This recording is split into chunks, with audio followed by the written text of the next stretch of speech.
जय श्री राम मित्रों। मैं ज्योतिष आचार्य पंडित राज जोशी आप सभी के YouTube चैनल विंध्यवासिनी उपासक में हार्दिक स्वागत करता हूं। जय मां विंध्यवासिनी, जय श्री राम। मित्रों, आज साधना की श्रृंखला में हम एक शिवगण, एक वीरभद्र महाराज की सेवा बता रहे हैं, उनके विषय में जानकारी दे रहे हैं। इन्हें कई जगह सोखा बाबा के नाम से भी जाना जाता है और इनके साथ में पूजने वाली शक्तियों में विशेष रूप से बन्नी माता यानी भद्रकाली और वीर हनुमान जी महावीर के रूप में पूजे जाते हैं। ये भगवान शिव के एक रुद्र अवतार हैं, एक शिव के गण हैं। वीरभद्र से लोग इन्हें वीरों में गिनती कर लेते हैं, पर ये वीरों में गिनती नहीं आती इनकी। ये रुद्र हैं, वीर नहीं हैं, ये रुद्र हैं। भगवान शिव के पहले रुद्र अवतार, इन्हें वीरभद्र कहा जाता है। इनके उत्पत्ति के विषय में बताया जाता है कि जब भगवान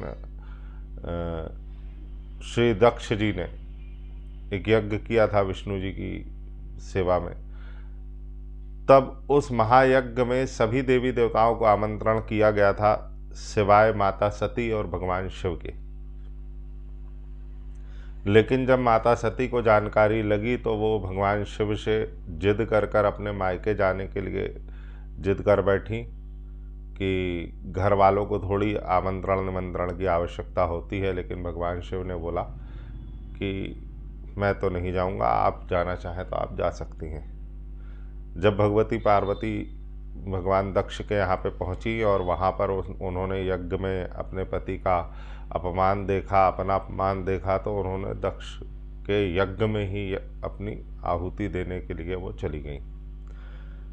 जब ये घटनाक्रम हुआ तो भगवान शिव बड़े क्रोधित हुए और उन्होंने अपने क्रोध में, मैं बार बार कह रहा हूँ, उन्होंने अपनी क्रोध अवस्था में अपने सर की जटा से एक अवतार, पहला रुद्र अवतार उन्होंने अवतरित किया, जिन्हें वीरभद्र कहा गया। और उन्होंने आज्ञा दी, भगवान शिव ने उन्हें आज्ञा दी कि उस यज्ञ में जितने भी लोग हैं सभी इस पाप के भागी हैं, इसीलिए सभी को दंड दो। तब भगवान वीरभद्र महाराज जब वहाँ से चले, यहाँ लगभग सभी देवताओं को जानकारी हो गई कि वीरभद्र जी आ रहे हैं। ये इतने क्रोधी, इतने भयंकर देवता थे, क्योंकि रुद्र के पहले अवतार थे, दूसरा क्रोध भाव में जागृत हुए थे, तो क्रोधी हैं, स्वभाव के बड़े क्रोधी हैं, बहुत जल्दी उग्र होने वाले शक्ति है, बहुत उग्र शक्ति है, रुद्र अवतार है, रुद्र अपने आप में क्रोध है। तो जब ये वहाँ से चले तो यहाँ से सारे देवी देवता आलोप हो गए। जितने वहाँ दक्ष यज्ञ में देवी देवता थे सब भाग खड़े हुए, क्योंकि भगवान वीरभद्र का सामना करने का साहस किसी में नहीं था। हर देवी देवता जानता था कि वीरभद्र महाराज या सोखा बाबा अगर बिगड़ गए तो किसी के संभाले नहीं संभलने। ऐसी अवस्था में भगवान विष्णु ने विष्णुपाश से उनको बांध दिया ताकि महासंग्राम होने से बच जाए। लेकिन जब भगवती ने देखा कि वीरभद्र महाराज को पाश में बांध दिया गया है विष्णु जी द्वारा, तो भगवती ने भद्रकाली रूप धारण किया, जिसे हम बंदी माता के नाम से जानते हैं। भद्रकाली ने वीरभद्र को जब विष्णु पास से छुड़ाया और वीरभद्र और भद्रकाली ने मिलकर जो नरसंहार किया, वो आज भी पुराणों में, इतिहास में लिखा गया है। राजा दक्ष को मृत्युदंड दिया गया, उनकी गर्दन काट दी गई और सभी देवी देवताओं वहाँ से आलोप हो गए थे, भाग खड़े हुए थे। इवन भगवान विष्णु, ब्रह्मा जैसे देवी देवता भी वहाँ से फरार हो गए थे। जितने भी उस यज्ञ में ऋषि मुनि थे सभी को दंड दिया गया था। ऐसी अवस्था में जब भगवान शिव के पास वीरभद्र जी सबको बांध के ले गए, भगवान दक्ष की कटी हुई मुंडी ले गए, तब भगवान शिव को लगा कि भाई ज़्यादा हो गया है। माता सती की लाश लेके वो निकल गए और उन्होंने, वीरभद्र जी का क्रोध शांत नहीं हो पा रहा था, तो उन्होंने फिर आशीर्वाद उनको दिया कि तुम कुल देवता के रूप में लोगों में पूजे जाओगे। और वहाँ से फिर लेकिन वीरभद्र जी का जो क्रोध था वो शांत नहीं हो रहा था, इसीलिए भद्रकाली जी ने उनसे विवाह का प्रस्ताव रखा और वैवाहिक गठबंधन में वो बंधे। फिर वो शांत हुए। धीरे धीरे समय दर समय उनको इस बात की ग्लानि हुई कि मुझे आज्ञा सिर्फ दक्ष जी के विध्वंस के लिए या दक्ष यज्ञ के विध्वंस के लिए दी गई थी, लेकिन क्रोधवश मैंने वहाँ उपस्थित सभी मुनिगण ऋषिगण सभी को दंड दे दिया। इस बात के लिए उन्होंने फिर तपस्या की और धरा पर आकर उन्होंने कई स्थानों पर, विशेष तौर से नेपाल, हिमालय और बिहार के कुछ क्षेत्रों में वो भ्रमण किए और अपनी साधना एकांत रूप से करी।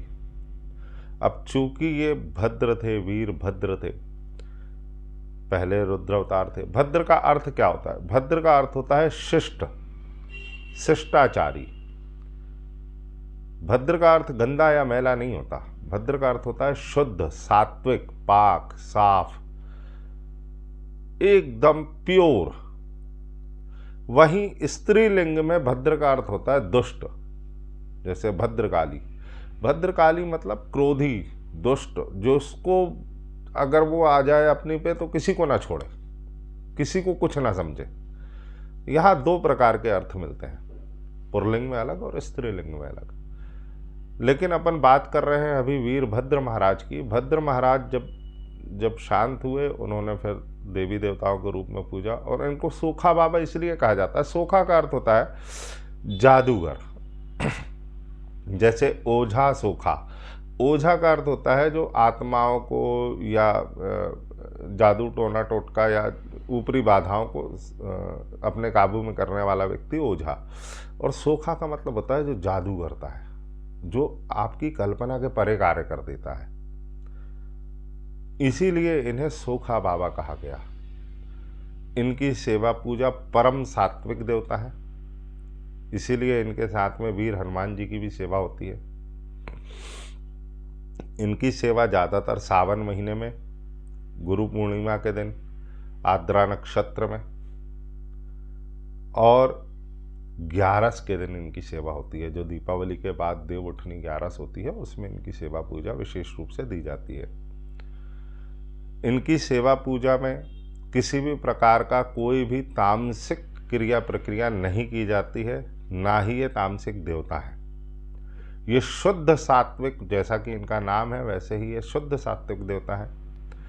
इनके भोग में गरी का गोला, मीठे पुए मतलब मीठी पूड़ी, मालपुआ, मीठा और रोट, गुड़ का जो रोट बनता है, जिसको हमारी भाषा में रोट बोलते हैं, गक्कड़ की तरह जैसे बाटी सेकते हैं वैसे ही रोटी को अंगार पे सेक के उस पे गुड़ घी का मलीदा, मतलब गुड़ घी मिला के उसको चूरमा बना दिया जाता है। उस चूरमे का भोग इनको अग्यारी में दिया जाता है। गुड़ की खीर, शक्कर की खीर, दही, जलेबी, दूध केसर युक्त दूध, ये इनका भोग प्रसाद होता है। जितना भी शुद्ध पाक साफ छुआरे, जितने भी पाक साफ चीज़ें हैं वो इनको बड़े प्रिय हैं। इत्र में गुलाब का इत्र, चमेली का इत्र, इस तरीके से इनको सुगंधित वस्तुएं भी प्रदान की जाती है। इत्र के पोहे दिए जाते हैं। भगवान भद्र रूप में हैं, इसीलिए ये अलाव भी खेलते हैं। खप्पर, काली का खप्पर जो चलता है, वैसे ही भद्रकाली खप्पर लेती हैं और वीरभद्र महाराज भी खप्पर लेते हैं। ये बात बहुत कम लोगों को पता है कि ये अग्यारी का भोग लेते हैं। अग्यारी में भी ये भोग लेते हैं, इनका भी खप्पर चलता है। ये बड़े ही शांत स्वभाव के देवता है, लेकिन अगर ये क्रोधित हो जाएं, किसी भक्त पे ये रुष्ट हो जाएं, तो उसको बचाने वाला कोई देवी देवता नहीं होता। फिर वो मानते हैं माँ विंध्यवासिनी से या भद्रकाली माता से या भगवान शिव की कृपा से ही ये मानते हैं। महावीर जी जो हैं, हनुमान जी जो हैं, वो इनके साथ में कई जगह पूजे जाते हैं। बहुत ही अचाट देवता हैं। अपने भक्तों को साहस देना, अपने भक्तों को तंत्र मंत्र से संबंधित जानकारी देना। इनके जो भक्त होते हैं, वो जब इन पे सवारी आती है तो ये अलाव भी खेल जाते हैं, और जब अलाव खेलते हैं तो इनके कपड़े की एक सूत भी नहीं जलती। उनका भक्त अग्यारी ऐसे हाथ में ले लेता है तो कुछ भी नहीं होता। आग, क्योंकि ये बने ही क्रोध से, अग्नि तत्व इनमें कूट कूट के समाया हुआ है और अग्नि पे ही इनकी सारी क्रिया प्रक्रिया होती है। घी का दीपक जलता है, शुद्ध घी, गाय के घी का, शुद्ध गाय के घी का दीपक लेते हैं ये। शुद्ध गाय के घी का भोजन, पुड़ी बनेगी शुद्ध गाय के घी में, शक्कर के सीरे में डाल के मालपुआ बना के इनको दिया जाता है। बहुत ही परम सात्विक देवता है। इनका जो साधक होता है वह हर प्रकार के भय से मुक्त होता है, निडर होता है। कभी भी किसी भी प्रकार का तंत्र मंत्र, जादू, टोना टोटका उस साधक पर कभी प्रभाव नहीं करता जो इनका साधक होता है। इनके साथ में बन्नी माता के रूप में भद्रकाली हमेशा रहती हैं। जो भी वीरभद्र महाराज की सेवा करता है उसको भद्रकाली अपने आप ही सिद्ध हो जाती है, अपने आप ही उसके साथ हो जाती है, क्योंकि ये उनकी बन्नी का मतलब होता है दुल्हन, है ना। सोखा बाबा और बन्नी देवी, बन्नी माता का मतलब होता है उनकी दुल्हन, सोखा बाबा की दुल्हन यानी भद्रकाली जी। ये परम सात्विक देवता है। इनकी सेवा पूजा में जो साधक होता है वो गीले वस्त्र या निर्वस्त्र साधना करता है। इनके 1000 भुजाएं हैं, बड़ा ही विकराल रूप है और जो साधक के ऊपर इनकी कृपा हो जाती है वो हर कार्य करने में सक्षम होता है। सारे षटकर्म के कार्य इनसे कृपया मारण का प्रयोग ना कराया जाए। बाकी ये हर प्रकार की सुरक्षा के लिए तो इनसे बेहतर कोई है ही नहीं। बहुत अच्छे साधक हैं, बहुत अच्छे सुरक्षा करता है। परम सात्विक होने के कारण मैली विद्या या तामसिक विद्याओं से ये थोड़ा दूरी बनाकर रखते हैं। जिस तरह से हनुमान जी कार्य करते हैं, लगभग उसी तरह से वीरभद्र महाराज भी कार्य करते हैं। इनके साधक गण भी तामसिक भोजन नहीं ले सकते। अगर इनकी कृपा प्राप्त है तो वो साधक भी दारू, मुर्गा, मटन से उसको दूर रहना चाहिए, नहीं तो इन्हीं के क्रोध का भागी वो बन जाता है। ये पूरे कुटुंब परिवार पर क्रोध बरसाने में पीछे नहीं हटते, क्योंकि जैसा कि इनको जब क्रोध आता है तो ये किसी के बस के नहीं होते। तो इसीलिए इनके जिनके घर में सोखा बाबा या वीरभद्र महाराज की सेवा होती है उन परिवारों में तामसिक विधान या तामसिक भोजन की सख्त मनाही होती है। बहुत ही अच्छे देवता हैं। इनके विषय में अगर मंत्र की बात की जाए तो इनका मंत्र ही है वीरभद्र बलभद्र कहलाए आसमान का कर बयान। इस विषय को अगर आप जानना चाहते हैं, इनकी साधना सेवा करना चाहते हैं तो आप मुझसे संपर्क कर सकते हैं। पंडित राज जोशी 7415330208। जय श्री राम।